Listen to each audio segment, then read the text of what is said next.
Sir ఇందులో రేరాలో ఏమైనా మోసాలు జరిగే అవకాశం ఉందంటారా? అంటే రేరానే అథెంటిక్ అంటారు, కానీ దాంట్లో మోసాలు జరిగే అవకాశాలు ఏమైనా ఉన్నాయంటారా? రేరాలో మోసాలు జరగమ్మా, చాలా తక్కువ. అంటే జరగమంటే 100% చెప్పలేం, కానీ 99% రేరా పెట్టిందే రెగ్యులేట్ చేయడం. రేరా అంటే ఏంటి? Real estate regulatory authority act. అర్థమైందా? ఒక బాడీ, వాళ్ళకి ఫుల్ పవర్స్ ఉన్నాయి. బిల్డర్ని కావాలి తప్పు చేస్తాను ప్రూవ్ అయినా, బయర్ ఏజెంట్ తప్పు చేసిన ప్రూవ్ అయినా పెనాల్టీ 10% దాకా వేస్తారు. అండ్ జైల్లో పెట్టే పవర్స్ కూడా ఉన్నాయి వాళ్ళకి, అంత స్ట్రాంగ్. కాకపోతే అన్ఫార్చునేట్లీ మన హైదరాబాద్లో, తెలంగాణలో రేరా పెద్దగా రానియట్లేదు, అమలుపరచట్లేదు. దానికి 100 రీజన్స్ ఉన్నాయి. అవుట్ ఆఫ్ ది కోర్ట్ మాట్లాడుతాను, మీడియాలో అవసరం. ఇప్పుడు కొత్తగా ఒక ఐఏఎస్ ఆఫీసర్ని అపాయింట్ చేశారు, మంచిగా అవ్వాలి. రేరాలో ఇప్పుడు దాదాపు 800-900 ప్రాజెక్టులు మాత్రమే రిజిస్టర్ అయినాయి. దేర్ ఆర్ వేల ప్రాజెక్ట్స్ ఉన్నాయి. అసలు రేరా అంటే ఏంటి? Real estate regulatory authority. ఏం చేస్తారు? ముగ్గురికి ఉపయోగం. అంటే ఇంతవరకు ఎలా మోసపోయారంటే బిల్డర్స్ ఒక్కసారి పర్మిషన్ తీసుకున్నారు. ఒకప్పుడు పర్మిషన్ తీసుకొని ఇలా తీసుకొని ఇలా కడతామని చెప్తాం, పైకి వెళ్ళాక ఇలా పెంచుతాం. అంటే ఇల్లీగల్. మరి ఎవరు చెక్ చేసేవారు కాదు. రేరా వచ్చిన తర్వాత డిటీసీ కొత్త ప్రొవిజన్ వచ్చిన తర్వాత ఏం చేస్తారంటే permission to build, permission to operate రెండు ఇస్తున్నారు. ఫస్ట్ ఏమంటే నువ్వేం చెప్తావు, నువ్వేం కడతావు పేపర్ మీద రాసి స్టాంప్ వేస్తారు. అంటే మార్టగేజ్ అనే క్లాస్ పెట్టారు. మీరు కరెక్ట్ కట్టకపోతే మార్టగేజ్ రిలీజ్ చేయడు. మార్టగేజ్ ఉంటే అమ్ముకోలేదు మరి. సో ఇప్పుడు ఏం చేశాడు, ఆ ప్లాన్ ఇచ్చి పర్మిషన్ టు ఆపరేట్ అనేది చెక్ చేస్తారు. ఓసీ ఇచ్చినప్పుడు నువ్వు చెప్పిన దానికి 5-10% డివిజన్ అయితే ఓకే చేస్తారు. 50% డివిజన్ చేస్తే పర్మిషన్ ఇవ్వదు. నీ ప్రాజెక్ట్ మొత్తం ఇప్పుడు 500 ఫ్లాట్లు కడుతున్నావు అనుకో, అందులో 50 ఫ్లాట్లు గవర్నమెంట్కి రాసేయాలి మనం. ఒక్కొక్క ఫ్లాట్ ₹1,00,00,000 అనుకోండి, ఎంత అయింది? 50 కోట్లు. ఎవరు వదులుకుంటారా? అది కండిషన్. సో రేరా పెట్టింది ఏంటంటే ఒక బిల్డర్కి మంచి జరగాలి, ఒక బయ్యర్కి మంచి జరగాలి, ఒక ఏజెంట్కి మంచి జరగాలి, పబ్లిక్ మొత్తం విన్ విన్ సిచ్యువేషన్. సో ఏం చేశారంటే ఈ డీవియేషన్ ఉండడానికి ఏం చేశారంటే బిల్డర్స్కి ఫస్ట్ మీరు ఒక సేల్ అగ్రిమెంట్ ఇస్తారు బిల్డర్. ఎప్పుడు ఆ అగ్రిమెంట్లో ఇస్తాను, నేను ఇది ఇస్తాను, ఇది ఇస్తాను, ఇది ఇస్తానని. అది ఇవ్వకపోతే మీరు కేసు వేయచ్చు, బయ్యర్గా రేరాకి కేసు వేయచ్చు. ఎవరి మీద? బిల్డర్ మీద. అదేవిధంగా అంతమంది ఏం చేశారంటే ఫండ్స్ ₹100 కలెక్ట్ చేస్తే ₹100, ₹80 ఫండ్స్ డైవర్ట్ చేసుకునేవారు. మన సొంత ఆస్తులు పెంచుకోవడానికి, ఎస్టేట్లు పెంచుకోవడానికి, వేరే ప్రాజెక్ట్ పెట్టడానికి. ఏ ప్రాజెక్టు ఇప్పుడు ఏ ప్రాజెక్ట్లో పెట్టి బీలో పెడతాడు, బీలో కొని సీలో పెడతాడు. ఏ ప్రాజెక్టు కంప్లీటెడ్, నా గరక నా గట్టుగా మా బయర్స్ మోసపోతారు. అప్పుడు ఏమవుతుందంటే దానికి కూడా కండిషన్ ఉంటుంది. మీరు చెప్పిన టైంలో డెలివరీ చేయకపోతే పెనాల్టీ ఉంటుంది. అదేవిధంగా మీరు ₹100 కలెక్ట్ చేస్తే ₹70 అకౌంట్ చూపించాలి, ఎస్క్రో అకౌంట్ అని ఓపెన్ చేస్తారు. ఏ ప్రాజెక్ట్ అయినా 500 స్క్వేర్ మీటర్ల కంటే ఎక్కువ ఉన్నా, 8 యూనిట్ల కంటే ఎక్కువ ఉన్నా రేరా పర్మిషన్ తీసుకోవాలి. బిల్డర్ అనేది కంపెనీ రేరా వేరు, ప్రాజెక్ట్ రేరా వేరు. కంపెనీ రేరా అంటే ఒకసారి ప్రాజెక్ట్, ఎవ్రీ ప్రాజెక్ట్ మీ పిల్లలు పుట్టిన వాళ్ళు కొత్త పేరు పెడతారు. అదేవిధంగా అక్కడ కూడా కొత్త ప్రాజెక్ట్ వచ్చిన అప్రూవల్ తీసుకోవాలి. సో ఈ 3 కండిషన్, పేమెంట్, పెనాల్టీ, స్పెసిఫికేషన్స్, ఈ 3 కరెక్ట్గా చెక్ చేసుకోవాలి. అదేవిధంగా మార్కెట్లో ఎప్పుడు కూడా బిల్డర్ తప్పు చేస్తే ఏం చేయాలని, కానీ బయ్యర్ తప్పు చేస్తే ఏం చేయాలని ఎక్కడా లేదు. ఉందా? ఎక్కడైనా విన్నావా?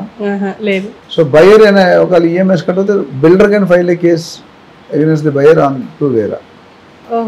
అంటే ఉద్యోగం పోయింది, ఈఎంఐ కట్టలేము, జాబ్ పోయింది, బిజినెస్ లాస్ అయింది, అనేక సందర్భాలు ఉంటాయి. వాడు కట్టకపోతే మరి వీడు స్టక్ అవుతాడు కదా. సో అది బయ్యర్ యాంగిల్లో పెట్టారు. అది ఏజెంట్ కూడా రేరా లైసెన్స్ తీసుకోవాలని చెప్పారు. ఎవడు పడితే వాడు ఆపరేటర్, ఒక లాయర్స్కి బార్ కోడ్ ఉంటుంది, డాక్టర్కి రిజిస్ట్రేషన్ నెంబర్ ఉంటుంది, బ్యాంక్ అట్లా కొంతమంది బాడీస్ ఉంటాయి. అట్లా ఏజెంట్స్ కూడా ఒక బాడీ పెట్టి వాళ్ళు కూడా రేరా లైసెన్స్ తీసుకోవాలన్నారు. రేరా లైసెన్స్ తీసుకుంటే అది 5 సంవత్సరాలు వ్యాలిడిటీ ఉంటుంది. అదొక ఎలిజిబిలిటీ క్రైటీరియా. అమెరికాలో, లండన్లో అయితే without license they cannot work. మన దగ్గర చెల్లుతుంది. ఇప్పుడు రాను తగ్గుతుంది. ఆ పర్సంటేజ్ అది ఏజెంట్ కానీ తప్పు చేసాడు అనుకోండి, బయ్యర్ కానీ సెల్లర్ కానీ వాడి మీద కేసు వేయచ్చు. అదే కస్టమర్ బ్రోకరేజ్ ఇవ్వలేదు అనుకోండి, పని చేసుకొని ప్రూఫ్స్ ఉంటే ఏజెంట్ కానీ file case against buyer or builder. ఇది ఏంటంటే ముగ్గురికి అనుసానందంగా, బయ్యర్కి, బిల్డర్కి, సెల్లర్కి, ఏజెంట్స్కి అందరికీ పనికొచ్చేటట్టు ఈ రేరా అనేది డిజైన్ చేయబడింది. ఓకే సార్, ఇప్పుడు ప్రీ లాంచ్ వెంచర్స్ అంటారు, అవి మనం కొనుక్కుంటే ఎంతవరకు సేఫ్ అంటారు? Pre launch 120% కొనుక్కోకూడదమ్మా. పెద్ద మోసం అనేది అక్కడే జరుగుతుంది. ప్రీ లాంచ్ అంటే ఏంటి? ప్రీమెచ్యూర్డ్ బేబీలా ఉంటుంది. అంటే 9 months అవ్వకుండా 6వ నెలలో 7వ నెలలో అనివార్య కారణాలు. అది ఎందుకు చెప్పంటే ప్రీ మెచ్యూర్డ్ అంటే బిల్డర్ దగ్గర డబ్బులు ఉండవు. పబ్లిక్లో డబ్బులు తీసుకొని ఆయన దగ్గర 10 లక్షలు ఉంటుంది, ₹1 కోటి కావాలి, 90 లక్షలు పబ్లిక్లో తీసుకుంటారు. అయితే దీనివల్ల వచ్చే అడ్వాంటేజ్ ఏంటి, డిసడ్వాంటేజ్. అడ్వాంటేజ్ ఏంటంటే మీరు ప్రీ లాంచ్లో కొనుక్కోండి, మీకు కావాల్సిన జాగ్రత్త మీరే ఫస్ట్ ఉంటారు కదా, మీరు కావాల్సిన జాగ్రత్తలు కొనుక్కోవచ్చు. East facing, north east, lake వ్యూనా అన్నీ అట్లనే తక్కువ రేటుకి వస్తుంది. 10,000, 7,000, 6,000 దొరికిపోతుంది. ఇది 2 అడ్వాంటేజెస్ బయర్కి. డిసడ్వాంటేజ్ ఏంటంటే రేపు పొద్దున బిల్డర్కి పర్మిషన్ రావచ్చు, రాకపోవచ్చు. బిల్డర్ ప్రాజెక్ట్ కట్టవచ్చు, కట్టకపోవచ్చు, డబ్బులు పట్టుకొని పారిపోవచ్చు. ఇవి డేంజర్. సో చాలామంది ఏంటంటే 10,000, 7,000కి ఇస్తున్నారు, 6,000కి ఇస్తున్నారు కొనేస్తారు. 90% తీసేసుకుంటారు. ఆ తర్వాత వాడు ఉంటాడో లేదు మీకు తెలియదు, నాకు తెలియదు. ఇప్పుడు ఎవరు మోసపోతున్నారు, కక్కుర్తి పట్టి అంటే మన గ్రీడీనెస్ పెరిగితే. నేను ఇచ్చే సలహా అంటే ప్రీ లాంచెస్ కొనుక్కోకూడదు. ఒకళ్ళు కొనుక్కోవాలంటే అట్లీస్ట్ కొద్ది plan, RERA plan, RERA plan, HMD లేదా డిసి ప్లాన్ లేకుండా అమ్మకూడదు బిల్డర్. ఇది పబ్లిసిటీ లేకుండా క్లోజ్ సర్క్యూట్, నీకు తెలిసిన అక్క, చెల్లి, తమ్ముడు వాళ్ళకి అమ్మేస్తారు. సో దానివల్ల మీరు ఇబ్బంది పడతారు. Pre launch is always dangerous. నేను చెప్తాను, wife is a double edge knife అని. ఎందుకంటే ప్రీ లాంచ్లోనే మీరు మీ అంతలు మీరే తవ్వుకొని గోతులు పడుతున్నారు అని చెప్పాడు అనుకో, మీరు చెక్ చేసుకోవాల్సిన బాధ్యత ఉంది కదా. ల్యాండ్ అయిన పేరు లేదు, పర్మిషన్ లేదు. హైదరాబాద్లో 80% ల్యాండ్ లిటిగేటెడ్ ల్యాండ్స్. ఏం చేస్తారు మీరు? ఇన్ని లోపాల నుండి కొనుక్కుంటే ఎవరు మోసం, మీరే తెలిసి గోతులు పడుతున్నారు కదా. It's better not to go. There are so many hundreds of projects ఉన్నాయి కదా. ఎందుకు ప్రీ లాంచ్ 2,000 కోసం మనసు పీస్ ఆఫ్ మైండ్ ఉండదు, డిప్రెషన్లోకి వెళ్తారు, డిమోటివేషన్లోకి వెళ్ళిపోతారు. లైఫ్లో ఎవరితో మాట్లాడడం, ఫ్రస్ట్రేషన్, కొట్టడం, తిట్టడం ఇవే జరుగుతాయి.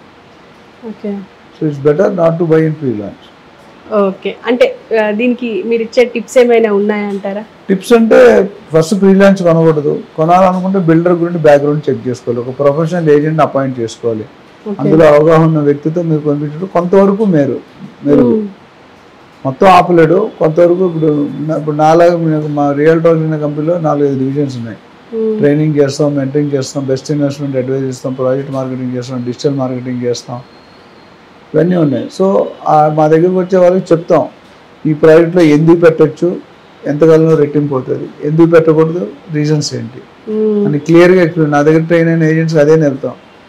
Basically be honest, be transparent, integrity ఉండాలి, కాన్ఫిడెన్స్ ఉండాలి, పర్మిషన్ లేని ప్రాజెక్ట్స్ అమ్మద్దు. Right sir. ఇప్పుడు ల్యాండ్ టైటిలింగ్ అని చెప్పేసి మొన్న ఎలక్షన్స్ టైంలో బాగా వైరల్ అయింది. అంటే అసలు what is land titling sir, and దీన్ని ఎందుకు మొత్తం ఏపీ మొత్తం అపోజ్ చేసింది? ఏపీ ల్యాండ్ టైటిలింగ్ తెలంగాణలో ధర్నీ అని పెట్టారు, అలాంటిది ఇంచుమించు. అయితే ఎందుకు అపోజిషన్ వచ్చిందంటే బీజేపీలో సెంట్రల్గా ఉన్న నీతి ఆయోగ్ అని ఒక బాడీ ఉన్నది. ఈ కొన్ని ప్రాసెస్ ప్రొసీజరల్ ఆస్పెక్ట్ తగ్గించి స్పీడప్ చేయాలని దాన్ని కనుక్కున్నారు. ఒక రఫ్ డ్రాఫ్ట్ మోడల్ ఇచ్చారు జగన్మోహన్ రెడ్డి గారికి. ఇది నువ్వు టెస్ట్ చేసుకొని నీ స్టేట్కి అనుకూలంగా నువ్వు దాన్ని మ్యానిపులేట్ అంటే మార్చుకొని అమలుపరచు అని. వీళ్ళు ఏం చేశారంటే వన్ సైడెడ్గా చేసినట్టు అనిపిస్తుంది. నాకు క్లారిటీ లేదు, బట్ నాకు తెలిసిన ఒపీనియన్ మీకు చెప్తాను. ఏంటంటే ఏపీ ల్యాండ్ టైటిలింగ్ యాక్ట్ అంటే ఏంటంటే, ఇప్పుడు మనం ఏపీలో ఏదైనా ప్రాపర్టీ మీరు అమ్ముతున్నారు, నేను కొనుక్కోవాలనుకుంటే 30 రికార్డులు చెక్ చేయాలి. Tahsildar, collector office, joint collector, secretary, అక్కడ ఆర్డీఓ, వీడిఓ ఇవన్నీ ఉన్నాయి. Lot of price consuming, time consuming. So దాన్ని మెరుగైన సులువుగా చేయడానికి జగన్మోహన్ రెడ్డి గారు ఏమన్నారంటే, మేము డ్రోన్ సర్వే, డిజిటల్ సర్వే చేసి ఇప్పుడు 1950-60లో డాక్యుమెంట్ రాసి సరిగ్గా ఇంకు పడి చిరిగిపోయి ఏం అర్థం కాదు, హ్యాండ్ రైటింగ్, మాన్యువల్ ఇవన్నీ అర్థం కాదు. నీ రైటింగ్ నాకు అర్థం కాకపోవచ్చు, నా రైటింగ్ మీకు అర్థం కావచ్చు, చాలా ఇబ్బందులు ఉన్నాయని దీన్ని మార్చి ఈ 30 డాక్యుమెంట్స్ బదులు 1 డాక్యుమెంట్ ఇస్తాం అని ఇంటెన్షన్ మంచిగా ఉంది. కానీ అక్కడ ఏమైందంటే ఏపీలో 17,000 గ్రామాలు ఉన్నాయి, 553 కోట్లు ఉన్నాయి. అలాంటి దాన్ని ల్యాండ్ టైటిలింగ్ ఆఫీసర్ అని ఒక వ్యక్తిని, ల్యాండ్ టైటిలింగ్ అఫిలియేట్ ఆఫీసర్ని ఒకటిని, ఇద్దరిని అపాయింట్ చేసి సబ్జెక్ట్ ముగించారు. అంటే ఏమవుతుందంటే వీళ్ళిద్దరిని ఏ అర్హత, ఏ క్వాలిఫికేషన్ లేకుండా అపాయింట్ చేసుకుంటే మా చుట్టాలని పెట్టుకోవచ్చు. మా చుట్టాలు పెడితే నువ్వు కస్టమర్కి ఫేవర్ చేస్తాడు, గవర్నమెంట్ ఫేవర్ చేస్తాడు, క్లారిటీ ఉంది. అది ఒకటి అడిగారు. ప్లస్ మీ ప్రాపర్టీని ఎక్స్ పర్సన్ కబ్జా చేశాడు అనుకోండి, మీకు ఇన్ఫర్మేషన్ కూడా ఇవ్వడు కబ్జా చేసినట్టు. అప్పుడు ఏమవుతుంది, మీరు తెలీదు. ఒకవేళ తెలిసిన కింద సివిల్ కోర్ట్స్ వేసుకోవాలి, డైరెక్ట్ హైకోర్టుకి వేసుకోవాలి. ఎంతమంది రైతులు డబ్బులు ఉన్నాయి, నాలెడ్జ్ ఉంది, ల్యాండ్ అప్లికేషన్ కెపాసిటీ ఉంది, అదొక డిఫాల్ట్. మూడోది ఇంకోటి ఏం చేశారంటే, ఈ ఎల్టీఓ అనేది ల్యాండ్ టైటిలింగ్ ఆఫీసర్ అనేవాడు సోల్ అథారిటీ. ఆయన నచ్చితే 2 రిజిస్టర్ పెట్టారు, సెటిల్డ్, డిస్ప్యూటెడ్. సెటిల్డ్ అంటే అన్నీ కరెక్ట్గా ఉన్నాయి. ఒక డాక్యుమెంట్ ఇచ్చి ఆ డాక్యుమెంట్ గవర్నమెంట్ ఇస్తే రేపొద్దున ఆ డాక్యుమెంట్ ఇచ్చాక మీ ప్రాపర్టీ ఎవరైనా కబ్జా చేస్తే గవర్నమెంట్ ఇన్సూరెన్స్ పెట్టి మొత్తం మీకు కాంపన్సేట్ చేస్తారు. అది ఆయన అనుకున్న ఇంటెన్షన్. ఇప్పుడు లీగల్గా జరిగిందంటే 100కి 99 డాక్యుమెంట్ డిస్ప్యూటెడ్లో పడేస్తారు. ఇండైరెక్ట్లీ భూ కబ్జా. అంటే మీ ల్యాండ్ మీకు మీ తాతల నుండి కొన్ని డాక్యుమెంట్ మిస్ అయి ఉంటుంది, నీకు చెందదు హారిక అని చెప్తారు. అదొక అబ్జెక్షన్. తర్వాత సేల్ డీడ్ మీద జగన్మోహన్ రెడ్డి గారు ఫోటో పెట్టుకున్నారు. గవర్నమెంట్ ఇవ్వలేదు కదా, నా టైటిల్ మీద నీ టైటిల్ మీద జగన్మోహన్ రెడ్డి గారు ఫోటో, నీ ఫోటో ఉంటే అర్థం, లేదు మీ హస్బెండ్ ఫోటో ఉంటే అర్థం, మీ ఫాదర్ ఎవరైతే వాళ్ళు ఆయన ఫోటో, అదొక అబ్జెక్షన్. నెక్స్ట్ అబ్జెక్షన్ ఏం చేశారంటే సేల్ డీడ్ కాపీలు ఒరిజినల్స్ ఇవ్వట్లేదు కొంతవరకు. జెరాక్స్ ఇస్తే ఇప్పుడు ఈ లోన్, మీకు లోన్ కావాలి, ఎవరు ఇస్తారు మీకు? సో ఇన్ని ఆటంకాలు ఉన్నాయన్నమాట.